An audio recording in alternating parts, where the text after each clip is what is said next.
Today is a day I've been looking forward to on this DF64E. I've been wanting to swap out with another set of SSP Burrs.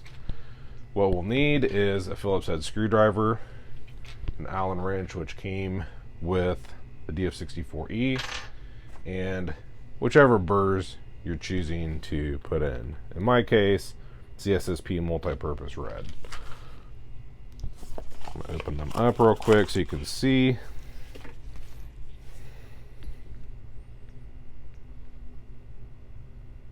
Some really amazing burrs.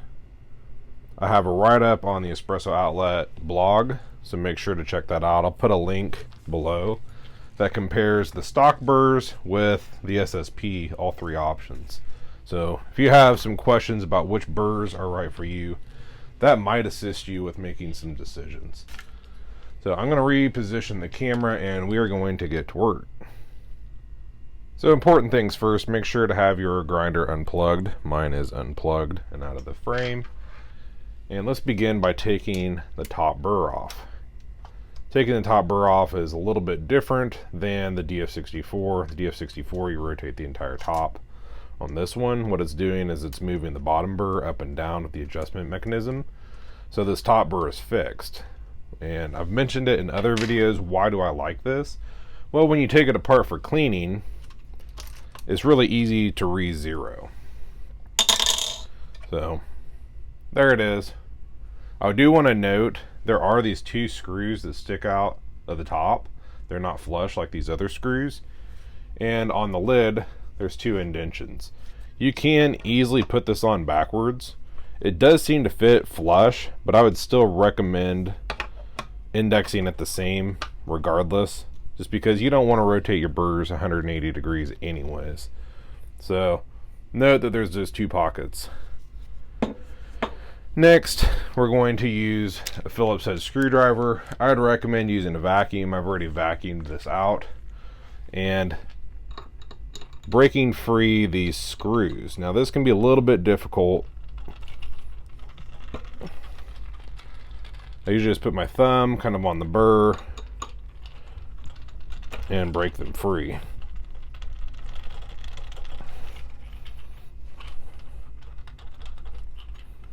Might have to get a wrench or something to prevent this from spinning.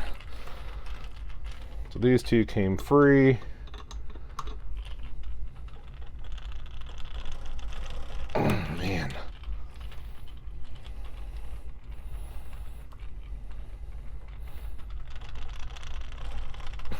Let me go get another tool. Okay, I got a toothpick to kind of dig it out. And now all three screws are loose.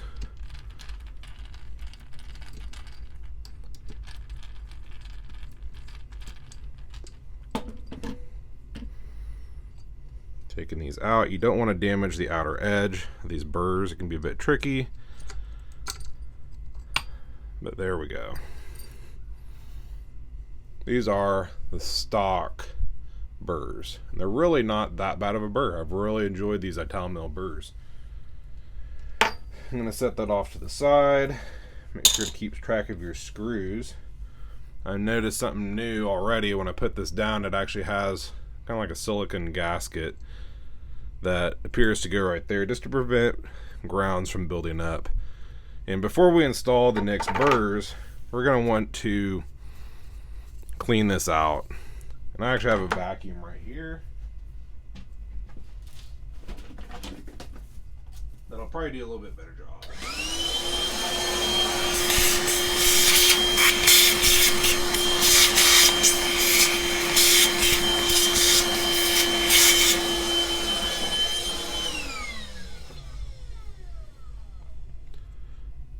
And we'll continue by wiping down all these surfaces. We don't want anything on there to throw it off.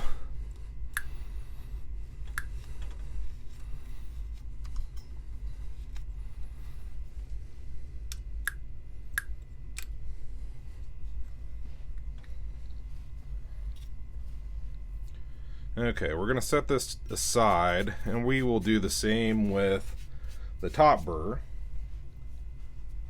If you want, I might recommend getting a Sharpie and marking which is top and which is bottom. I know on the SSP they have them marked. Not sure how big of a difference it's going to make on the stock burrs, but it is a good idea. Since I had a bit of trouble on the other burrs, I kind of pre-dug out each of these screws. Some companies, they use slotted screws just to make it easier to dig straight across to get the grounds out. Hopefully these come up pretty easy. Much easier when you can put the entire screwdriver down into the pocket.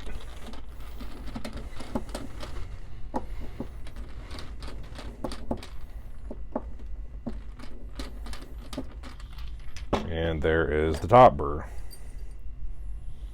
Again,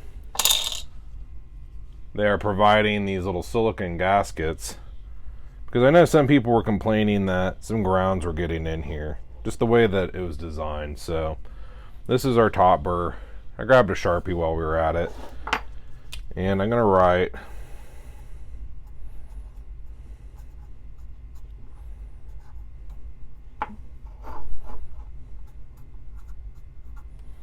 which burr is which, in case I ever want to swap them back.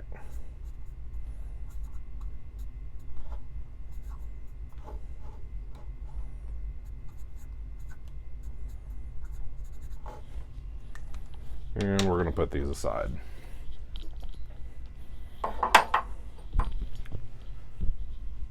So now the fun part. We have these SSPs, and you have your fixed burr and your rotating burr. And the rotating is going to go on the bottom, and the fixed is going to go on the top. So let's start with the fixed. Make sure to find one of these little gaskets, and they are different, it looks like. See how this one's a little bit smaller and it fits on the bottom. So the bigger one fits on top, and we're going to start out by trying to align it with these holes the best that we can. Take 3 of your screws, and just like tightening a lug nut on a car, you don't want to just tighten one down and then go to the next and then the next. You kind of want to spread it out just so that you get a nice level tightening of the burr. So here we go. It's just barely in, loose.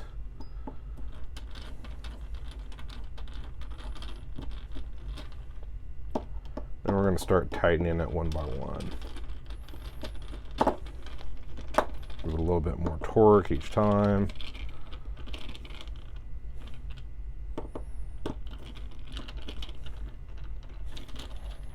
We'll do like one final.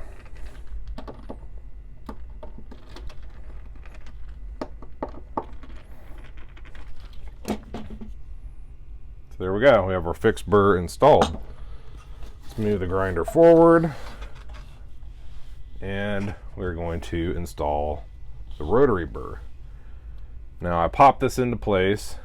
It fits nicely around the rotating collar, and I'm going to grab the rotary burr and do the same thing. Kind of try to index it as closely as possible with the screws or the screw holes, and grab 3 of the screws.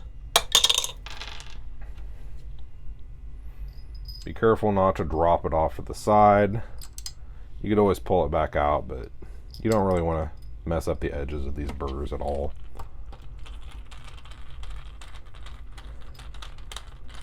And then we're going to do the same thing where I just barely tighten it down. And we're going to go in a circle and just add a little bit more torque each time.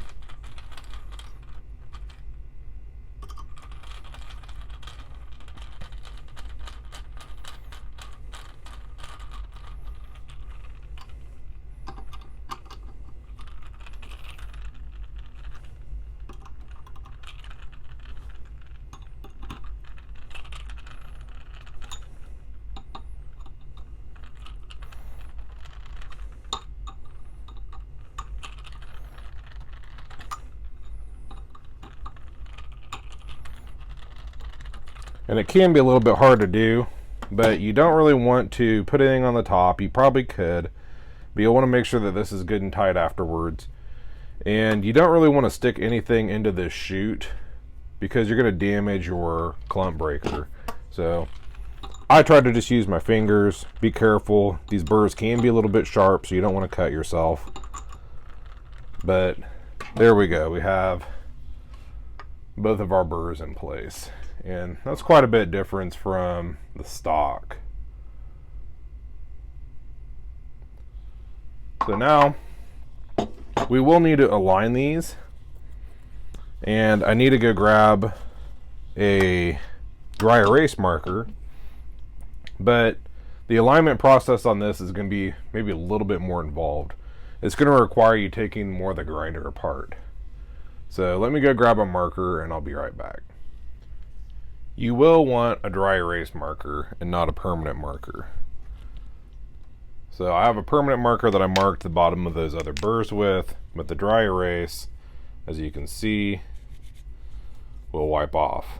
And running just a little bit of coffee through it will clean all this off when we're done. So what I'm going to do is I'm going to go around, I'm going to mark the outer edge of all the cutting surfaces. You don't need to go into the lower areas, just this top cutting surface. And we're going to do it on both. That way when we hand rotate the grinder, what it's going to do is it's going to rub some of this marker off. And these aren't probably the best burrs to teach you guys on, because if you look, the cutting surfaces on the very edge are quite a bit different than the stock burrs. You can kind of see. I'm going to just put my finger all over it. They're a lot different. So on these you have these nice flat triangles, and on these you actually have additional, I'm trying to make it focus. You actually have additional cutting surfaces that we have to deal with.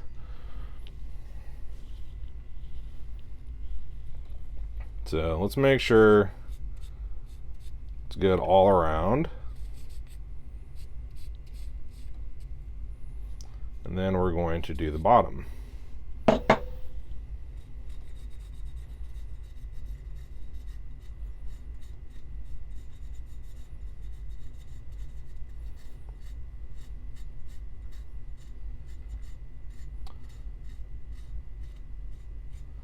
Now this method doesn't really show you if it's aligned side to side on either of these, but it will at least tell you if the two plates are parallel, the two cutting surfaces.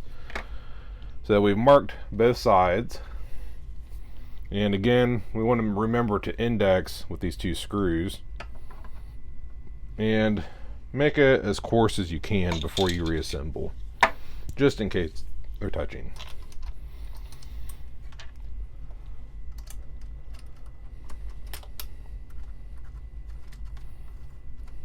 And similar to the burrs, get them just kind of barely tight.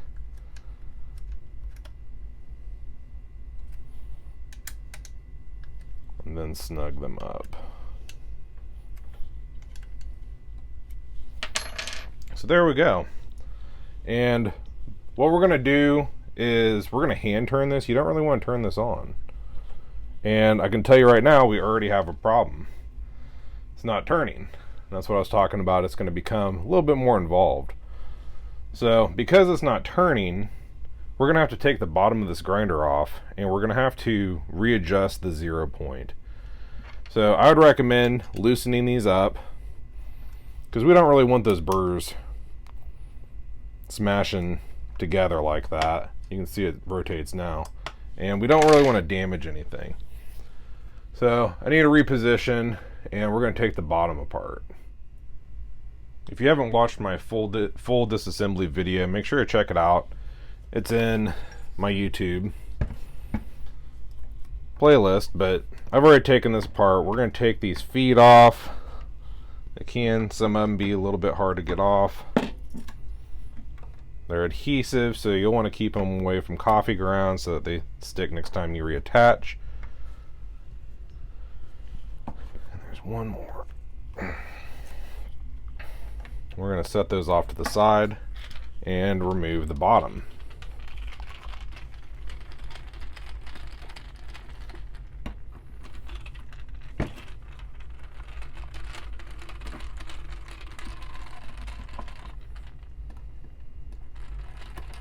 There's not one under this back rubber foot.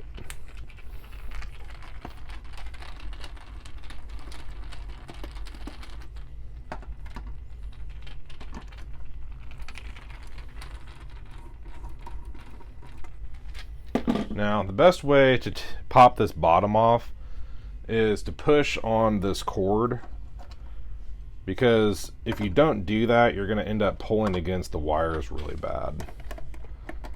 It's going to feel like it's not coming off, but it's actually just, I'll flip this over. It's actually just the cord kind of binding up in there. So give it a push.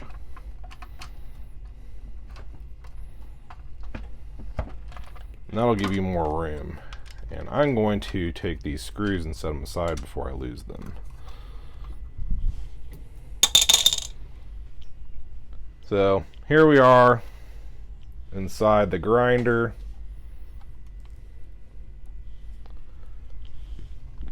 And we can't really easily get to this. That's the adjustment mechanism that we need to adjust. And we might be able to do that without taking all this off, but I have actually taken off the next level. I'm not sure what to recommend on this.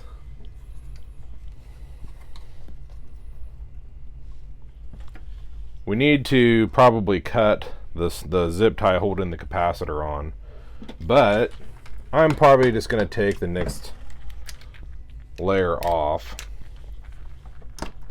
by removing these screws.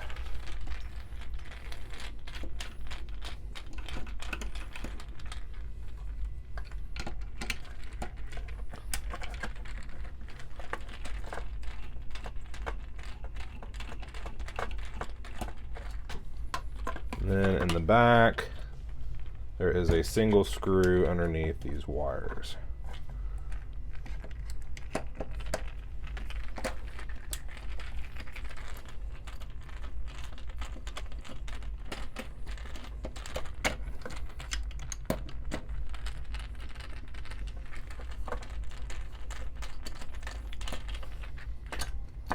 I remember this one being pretty long, I think.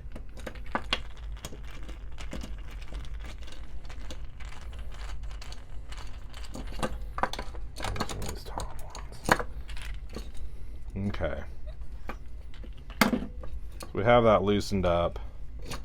It's going to get really complicated really quick.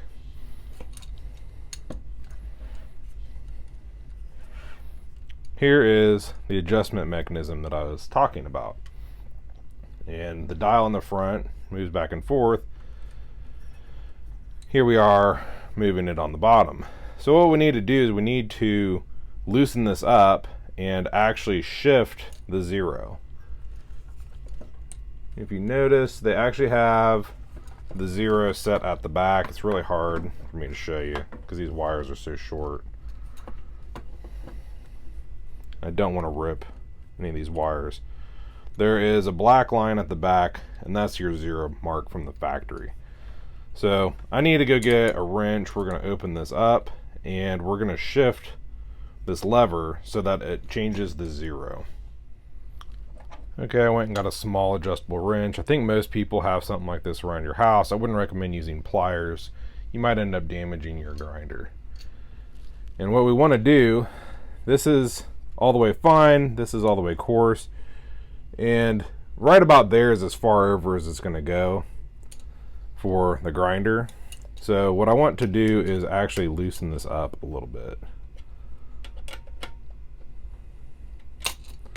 It can be a little bit snug. But what we want to do is we actually want to shift this just a little bit coarser. And going this way is a little bit coarser because if you remember, we were all the way coarse and they were touching. I have no idea if this is a good enough adjustment or not. So we're going to tighten it down just a little bit, and Be very careful flipping it over.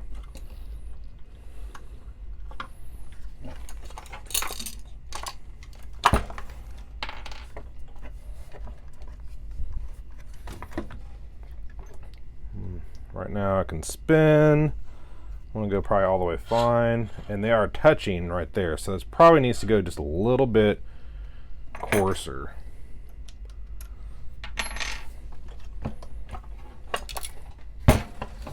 Not quite as easy of a burr swap as the DF64.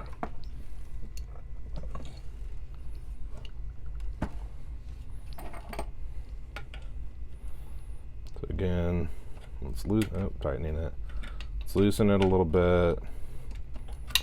Jeez, I'm all turned around today. And let's just go just a little bit more. We might have to fine tune this. We don't want this moving around on us either, so make sure it's good and tight.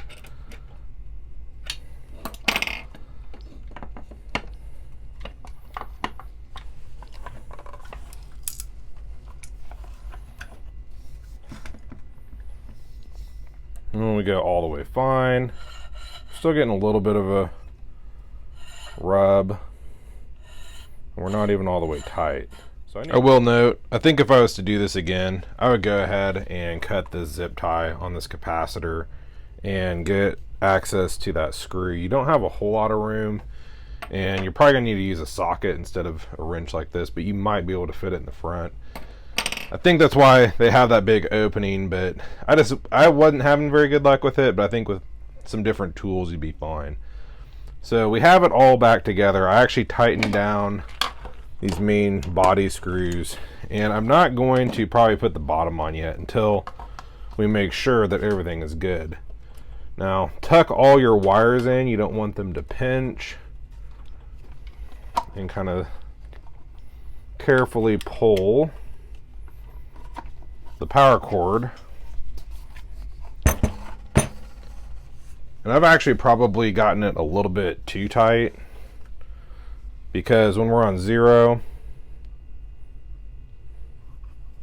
I thought we were touching, so I might need to tighten it up a little bit. But we want to make sure that the top is completely tightened down.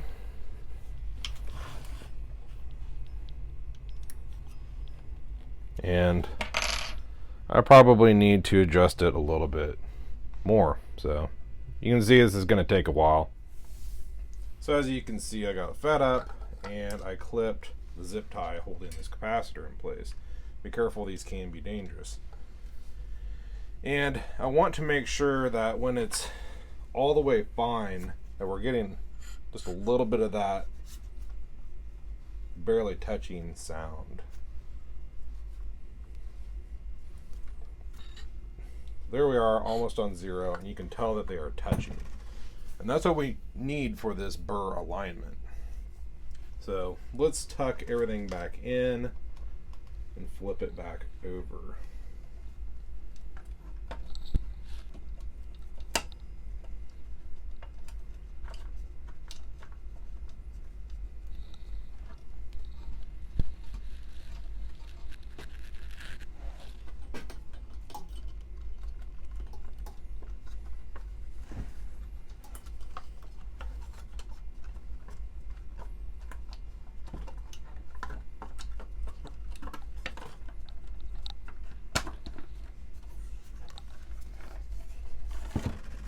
Now that they're touching,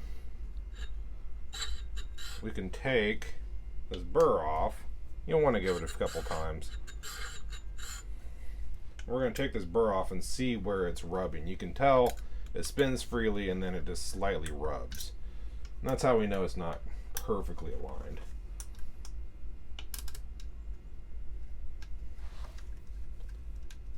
And this too can take some time to get perfect, because you'll probably end up taking this top off several times.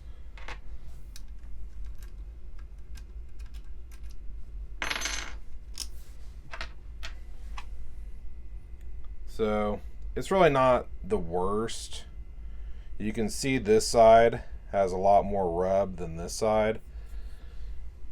And the bottom is pretty uniform. Probably what I'm going to do is give it a nice fresh coat, and let's just try it again, since I had been doing quite a few adjustments on that bottom mechanism.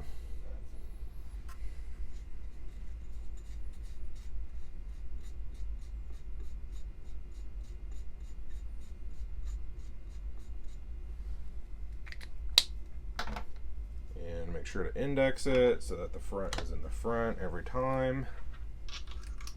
Reassemble.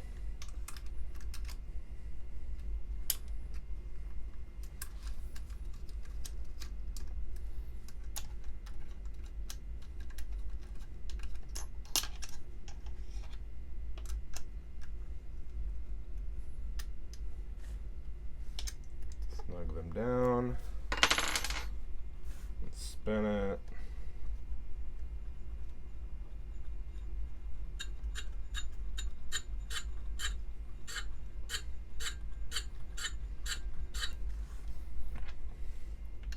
Let's open it back up.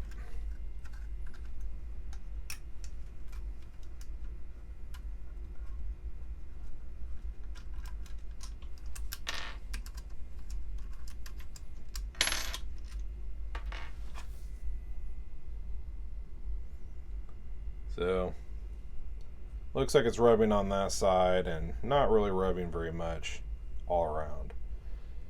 So, what I would do is I would probably shim these two places.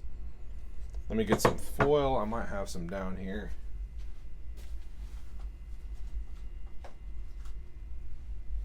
Just standard kitchen foil. I usually do about 2 layers. And when we take this bottom burr back off, you'll want to make sure that you're not rotating it, because if you're not keeping the same hole lined up with the same hole, you're really going to struggle calibrating these.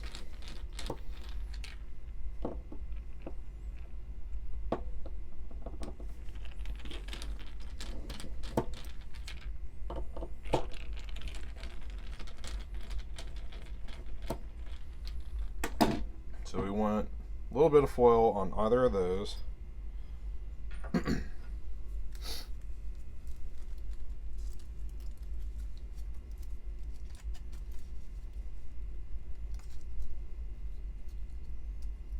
This can get tricky.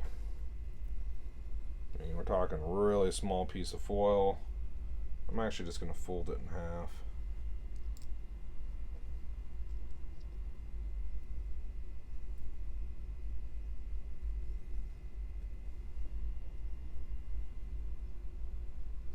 You don't want it to be in the thread holes.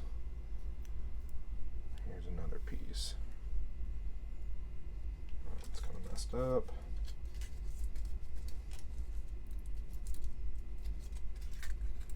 Very small piece. And usually what I do is I fold it over, give a little bit more thickness, and if you need to, you can tear some of it off or get some scissors. And we're going to put, oh man, just dropped it.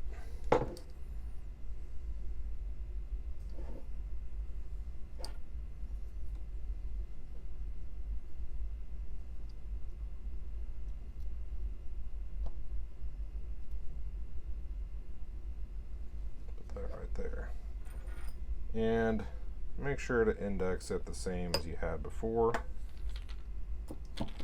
and tighten it down as I showed you earlier, going one at a time, and then going all the way snug.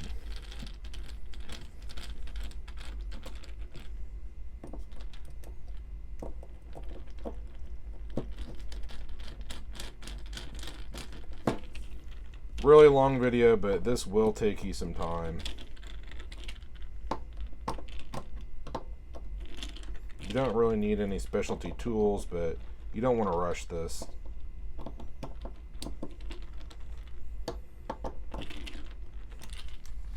Okay, oh dang it.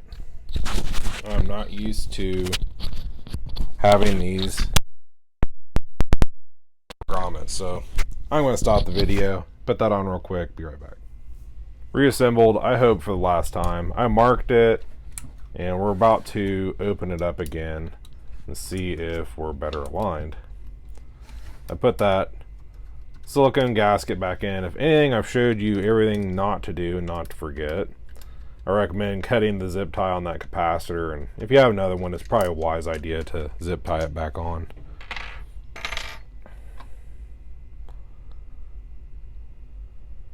That's a little bit better. I'll probably keep shimming it a little bit until it's perfect. So that's really the key to doing an alignment. Again, it's not gonna do it the side to side. It's really just the up and down, making sure that the plates are parallel to each other, the cutting surfaces. So just keep doing that, adding a little bit more foil until everything is perfect. These are some really nice burrs, so you don't want to shortchange yourself and not have it aligned perfectly. It took a couple of tries. I mean, don't be afraid to take this apart. I know it's work to take it back apart again and again, but this is kind of the final alignment. Now, have a little bit there and a little bit there. I'm not really sure what I could do, but you can see that these outer cutting surfaces are wearing, and I don't think I'll really be able to get much closer than that. If you're worried about the marker, I mean, I just showed you wiped it off with my finger, but you can use a brush and just run a little bit of coffee and throw it out.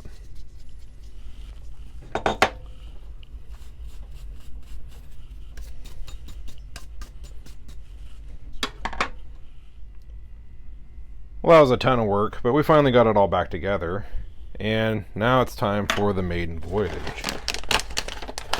I'm just going to run a couple beans through just to kind of get it cleaned out.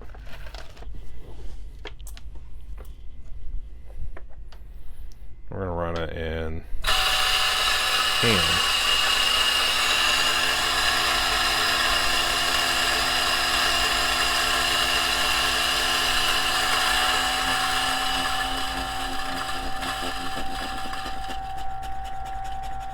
So got it cleaned out pretty well. And I should get the rest of that marker out as well. Smells great, nice powdery espresso grounds, and I'm going to bring this upstairs and try it out. Thanks for watching. Thanks to Joe at Espresso Outlet for sponsoring this DF64E. This is definitely one of the longer, more involved videos, but I know a lot of people have asked, probably thinking that it's going to be a simpler swap, kind of like the DF64, which that one can actually take you quite a while as well. This one took me considerably longer to do, but it is possible. The hardest part for me was redoing the zero. I kind of mentioned earlier, I think I showed you everything not to do. I've tried doing it both ways, with and without removing this collar and just cutting the zip tie for that capacitor. It was really difficult for me to get this in there. So if you have like a really thin walled socket, I think it'd be amazing, but all my sockets, I have a ton of sockets and they're all too thick. So you might end up having to take that plate off. You'll probably have better luck by not shooting a video. You can have it set on its side and do all the work on the side. But there it is. You can check out my other video with the full disassembly of this grinder. And this is really for the DF64E as well as the P. The P does not have the electronic dosing, but it comes apart for the most part in the same way. So thanks for watching.